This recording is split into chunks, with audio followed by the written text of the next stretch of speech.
How you doing, Gabriel? Are you sleeping all right? I'm sleeping fine. Honestly, Doc, you guys need to take a step back on this and let us do our jobs. Soldiers who've been through a traumatic experience tend to indulge in their work, almost to an excessive level.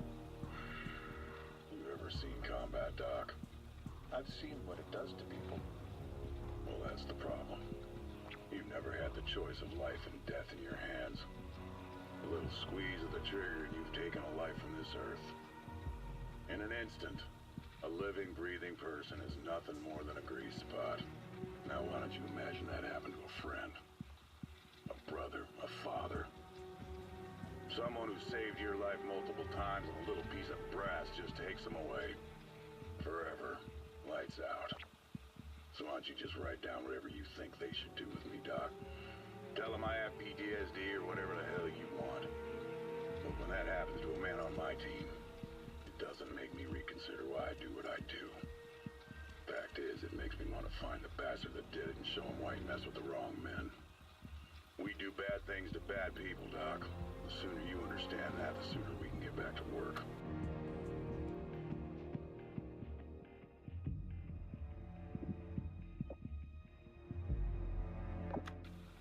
We've been behind this wall for far too long. Now people have to decide on being locked in here or killed out there. We found another one of them today. The pits. The Federation fills them with civilians. They question them first, and whether they have answers or not, well, they all end up in the same place. Our commanding officer thinks the Federation is looking for other ways into the city. Dallas was taken in the same way. A little part of me can't help it. Think this is a message. So we're going back outside the wall. Someone who knows how we operate is targeting us. I want to know who. I just hope we're prepared for what's coming.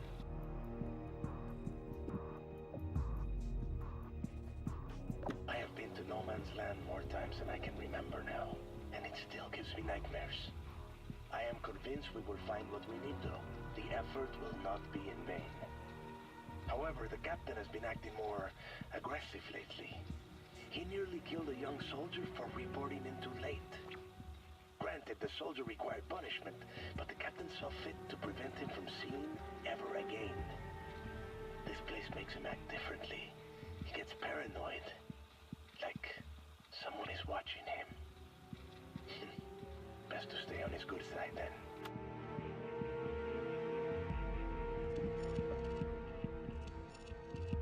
I want to know where it's at, Ajax. You know I'll find it eventually. Come on, why put yourself through this? I'm not telling you shit! You want to see how tough you are. I get that. But you don't need to die here today. I want to save that for tomorrow. Besides, everyone breaks, Ajax. So you want to tell me where the safe house is? No? All right. Let's keep going.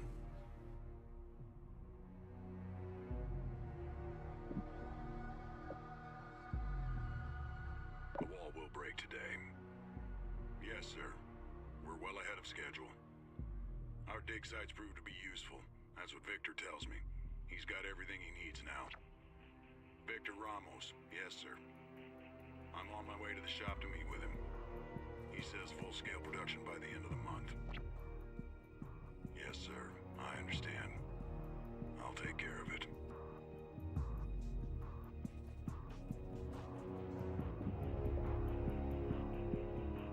Rourke says we're going to Caracas. The Lion's Den.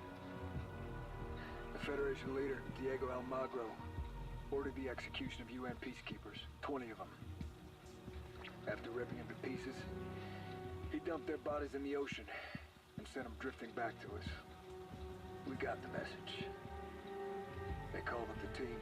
They want us to take care of the problem. Our way. Rourke's calling it Operation Return to Sender. I've never seen him so driven. He really wants this guy dead.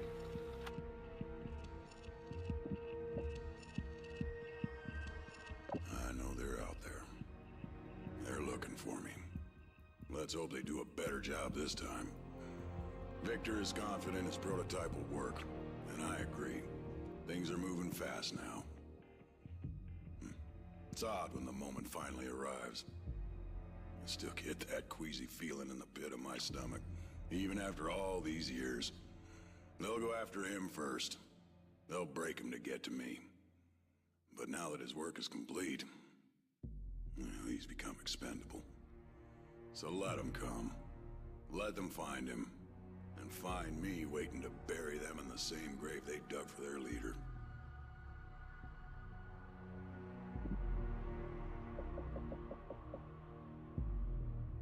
Ever since Ajax's death, I haven't been able to shake this feeling of unease.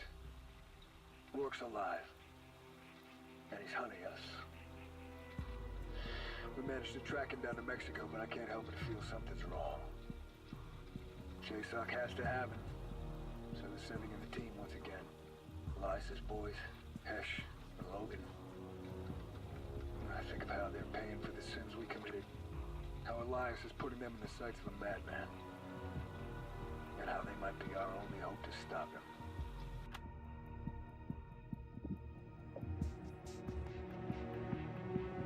We have got the green light from the dock. The satellite array can go operational.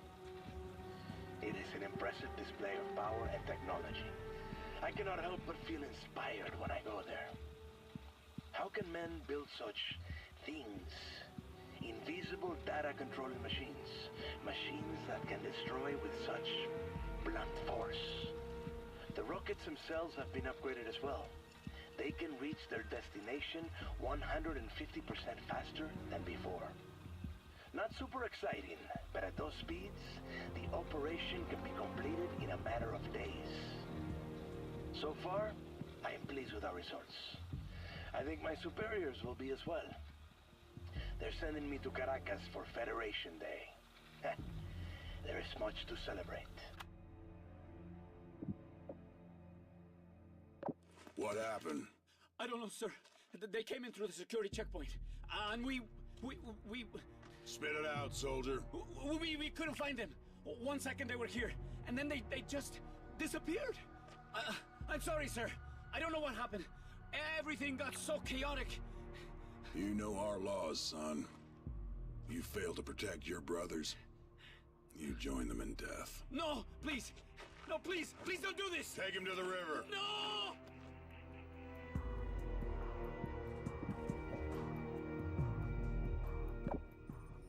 We were able to pick up some comms traffic thanks to the intel you found. What follows is a distress call from a nearby ship in the Federation fleet. Sir, we have multiple alarms originating from the Atlas platform. They say they're under attack. What about the perimeter forces in the area? No response, sir. Get the Admiral. Tell him we're under attack by American forces. I need all available resources to location. Now! Yes, sir.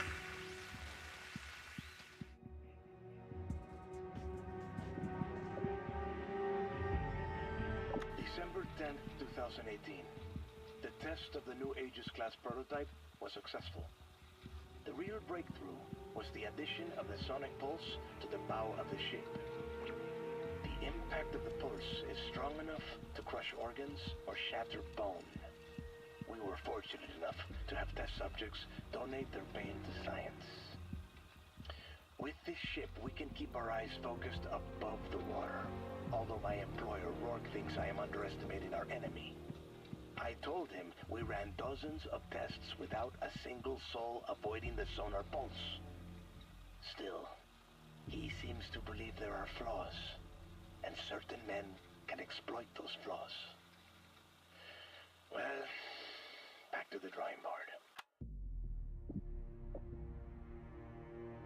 Improvements to the Odin system far exceed what I originally expected. With the help of our quantum computers, Victor managed to shrink everything down, make it smaller, more efficient. Multiple firing platforms, all connected through the central hub, low-key. This war's coming to an end, albeit a catastrophic one. Much in the same way it started. The worst thing a man can have is hope. It's a vicious little devil. You can be alone, broken, beaten, dying. But it forces its way into your brain, keeps you hanging on. Eventually, reality sets in, overpowers it, shows you it's not necessary, or wasn't even there to begin with. When a man has lost his hope and sees his fate for what it truly is, only then can he accept death and greet him as an equal. Ajax learned that lesson. The look in his eyes when he told me about this place. I'll teach the rest of them the same lesson.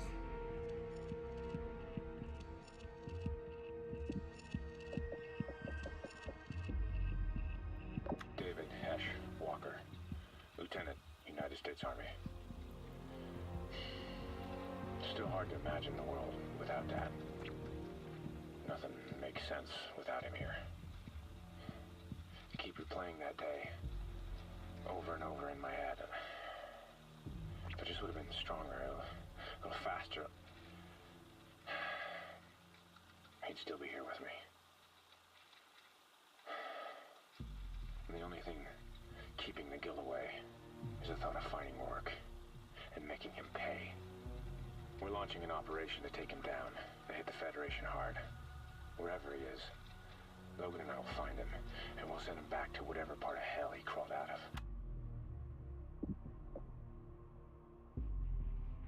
They're sending everything they have to stop us now. One way or another, the tide's about to turn. I've hunted my own men down, taken them away from this world by force if necessary. And now they want vengeance. Let them come. Let them suffer the same fate as Ajax, as Elias. His youngest, though, Logan.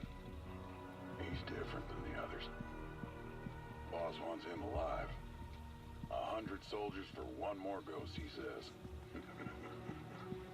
Now there's a man even I can follow.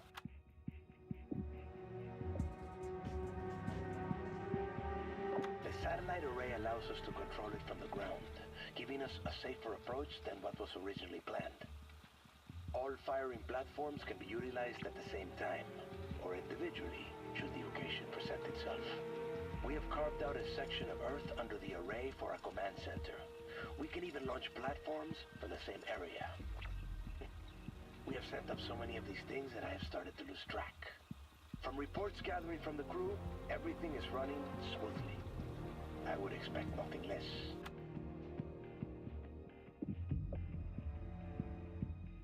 I am Gabriel Rourke. I have been trained by your government to be a weapon, trained to kill and destroy, all in the name of liberty and justice. Even surrender my very life in service to your country. But I'm not one of you. The just have turned their backs and become deaf to your cries. Who then will show them justice? Who will show you the liberty they have promised? The weapon they have created will be their undoing. But do not fear this. Do not fear me. It is only natural. Like the collapse of Rome, your cities will crumble, and there will be great sorrow. But from the ashes of this diseased metropolis, a rebirth will occur. It will be paid for with blood and steel. Liberty must be restored. I am Gabriel Rourke, and I am here to show you the true meaning of justice.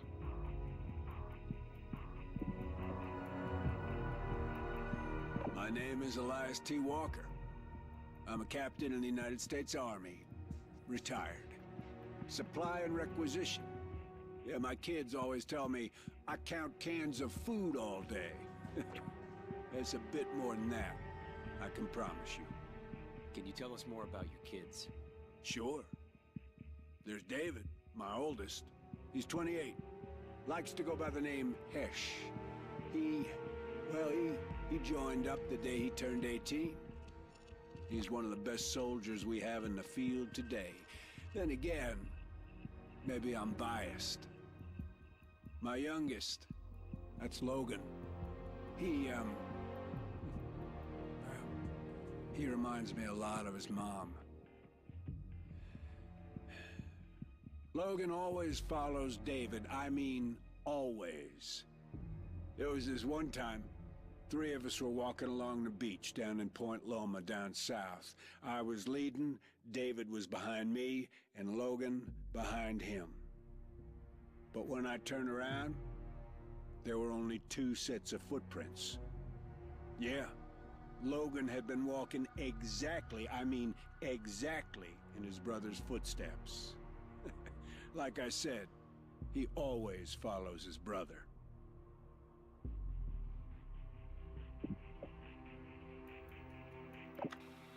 I mean, I don't remember a time when he didn't have us training for something.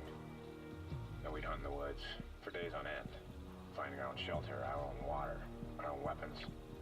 Yeah, you get the idea. You heard Hell Week? Yeah. This is more like Hell Year, after year, after year.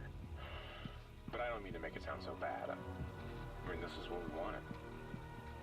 Dad always said we could quit at any time, go grab some fast food and pig out in front of the TV all night. But Logan and I, you know, we wanted more. Out there, we learned to guard each other, to hunt, speak without speaking. And we became men. We were a team. And every time we came out of the woods, Dad would ask us what we learned. Always protect each other. I've never forgotten. Logan's got my back, and I got his. He's my brother.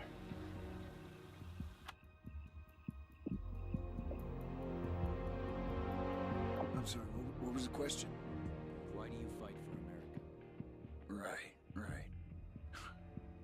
That's a good one. We had a new guy about 6 years back. Kept talking about making the world safer. World peace or some stupid shit like that. 2 months later, he's handing out shoes in Ramadi and gets gunned down by a 12-year-old. Peace doesn't exist. It can't happen. I'm sure you're familiar with the devil. Well, before old Whitebeard kicked his ass out of heaven, he went to war against him. A war in heaven. See, this shit existed before we did. War's ancient. No sense in trying to change it. When people ask me why I fight, I always tell them the same damn thing. I like winning.